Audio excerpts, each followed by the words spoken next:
Hi, I'm Dr. Tom Buchholz. I'm a radiation oncologist and I'm the medical director of Scripps MD Anderson Cancer Center in San Diego, California. I welcome you to our discussion of breast cancer cases today. We really have an outstanding multidisciplinary panel, including breast surgical oncology, breast medical oncology, breast radiation oncology, and breast imaging or breast radiology. And I'd like each of our panelists to please introduce ourselves. Let's start with Dr. Mamounis, our breast surgical oncologist. This is Terry Mamounis. As Tom mentioned, I'm a breast surgical oncologist, and I'm the director of the Comprehensive Breast Program at the Orlando Health Cancer Institute in Orlando, Florida. Thank you, Dr. Mamounis. Dr. O'Shaughnessy. Hello, everyone. I'm Joyce O'Shaughnessy. I'm the Celebrating Women's Chair in Breast Cancer Research at Baylor University Medical Center and the Chair of Breast Cancer Research in the U.S. Oncology Clinical Trials Network in Dallas, Texas. Thank you, Dr. O'Shaughnessy. Dr. Shaw. Hello, I'm Chirag Shah. I'm a radiation oncologist at the Cleveland Clinic and serve as the Director of Breast Radiation Oncology and the Director of Clinical Research. And the final member of our panel is Dr. Butler. Hello, everyone. I'm Dr. Rennie Butler. I am Associate Professor at Yale University School of Medicine and Diagnostic Radiology, and I specialize in breast imaging. Thank you, Dr. Butler. Our next case is an unusual presentation for breast cancer. A 29-year-old African-American female who's 28 weeks pregnant, who presents with a palpable abnormality and is found to have an invasive ductal carcinoma of the right breast, ERP or negative HER2 positive.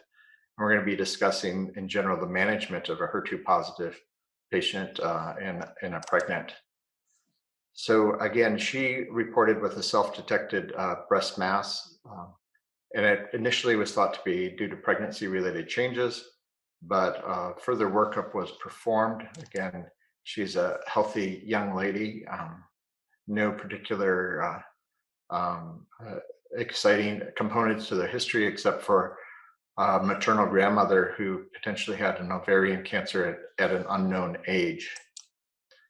She was worked up with a diagnostic mammogram, which noted a 2.5 obscured mass, pleomorphic and possible fine linear calcifications were also present, measuring about 5 centimeters.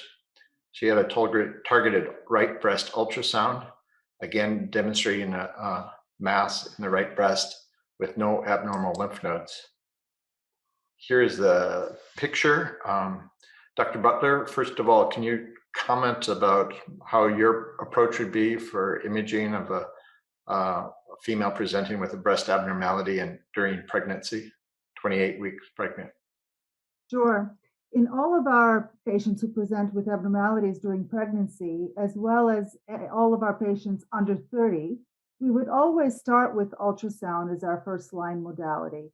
The main reason for that, of course, is to minimize radiation exposure.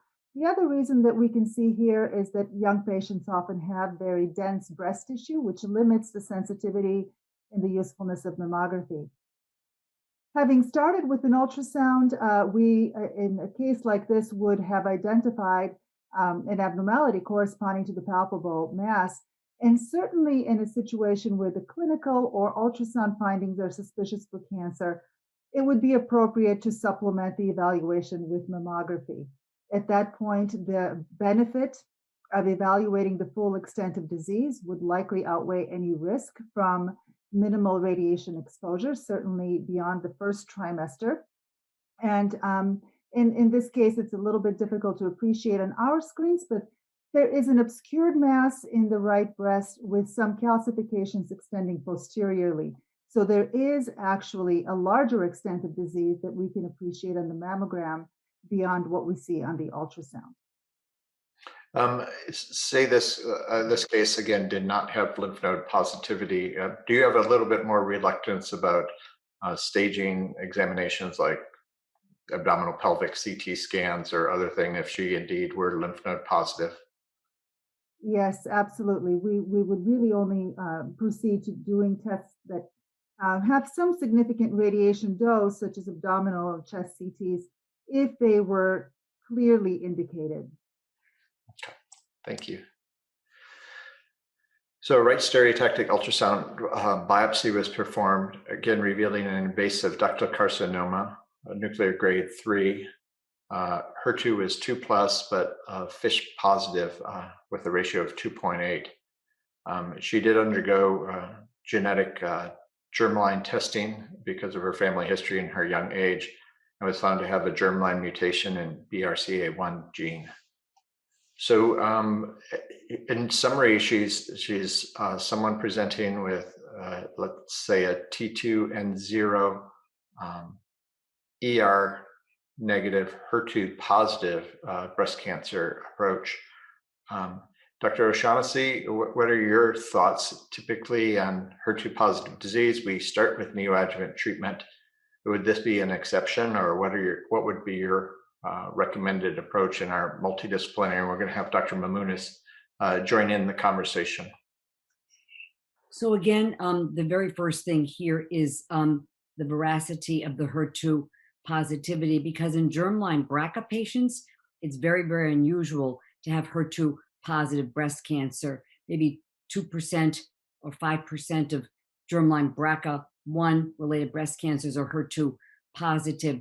And that's a low ratio of 2.8, and the IHC was equivocal at HER2 at 2+. So for example, again, you can get to a ratio of 2.8 by having, for example, HER2 gene copy numbers averaging 4 and CEP17 gene copies averaging 1.4. Then you've basically had deletion of CEP17, but not that elevated on your HER2 gene copy numbers, and get to a ratio of 2.8. So I think this is something I would look into deeply, and to consider another opinion on the HER2, because you've really got to get that right.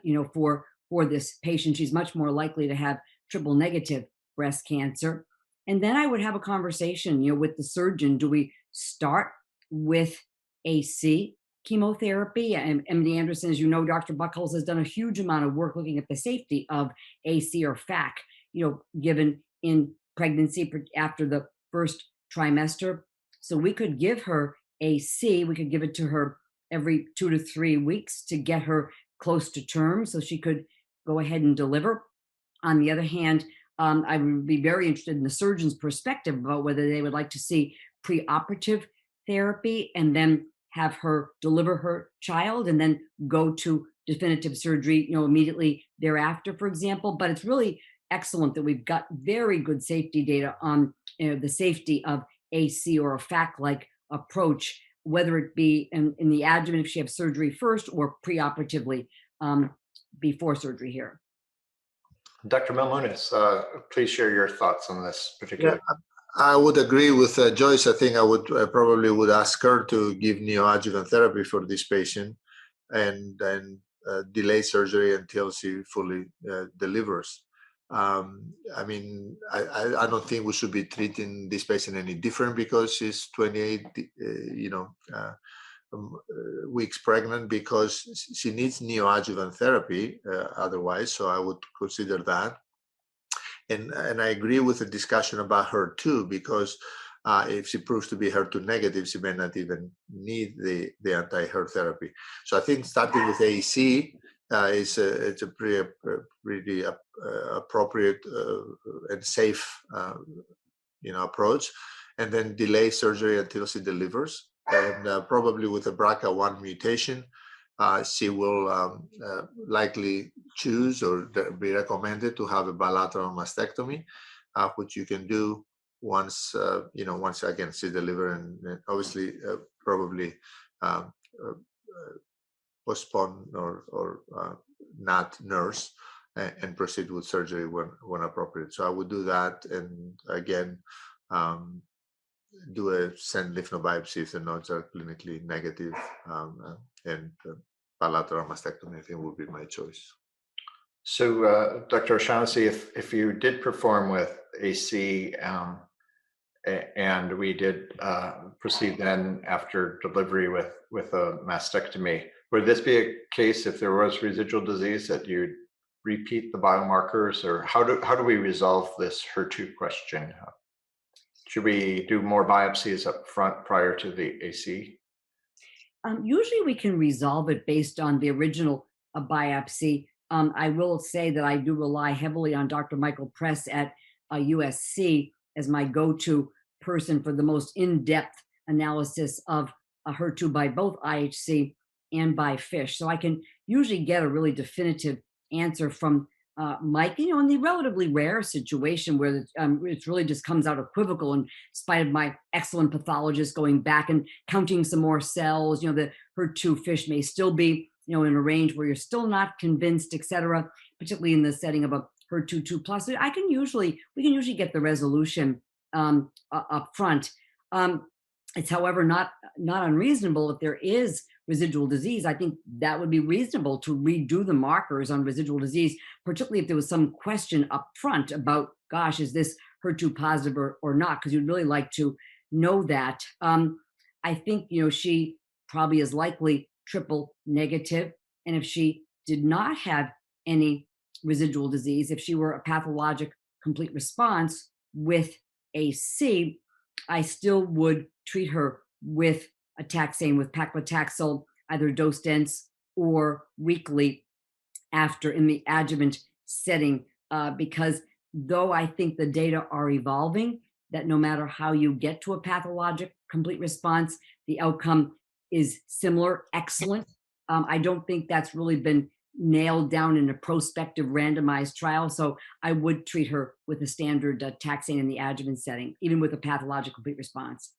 And if indeed she was confirmed to have HER2 positive disease, how would your thinking change?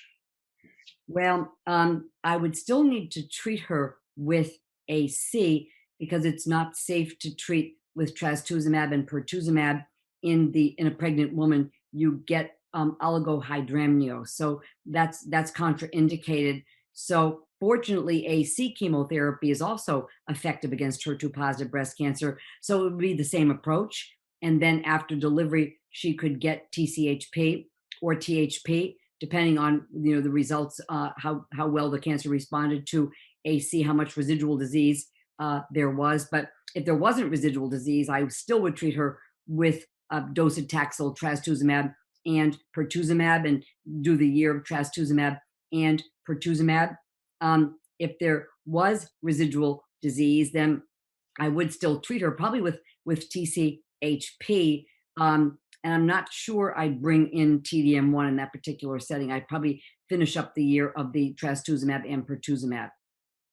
Thank you very much. Very interesting case.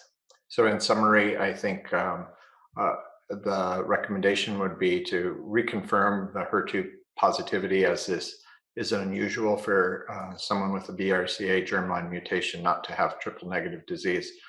And then the panel favored an approach of AC in the neoadjuvant setting, and subsequent to delivery of more definitive surgical procedures, followed by either adjuvant dose-dense taxane or adjuvant taxane plus anti-HER2 therapy if indeed confirmed to be HER2 positive.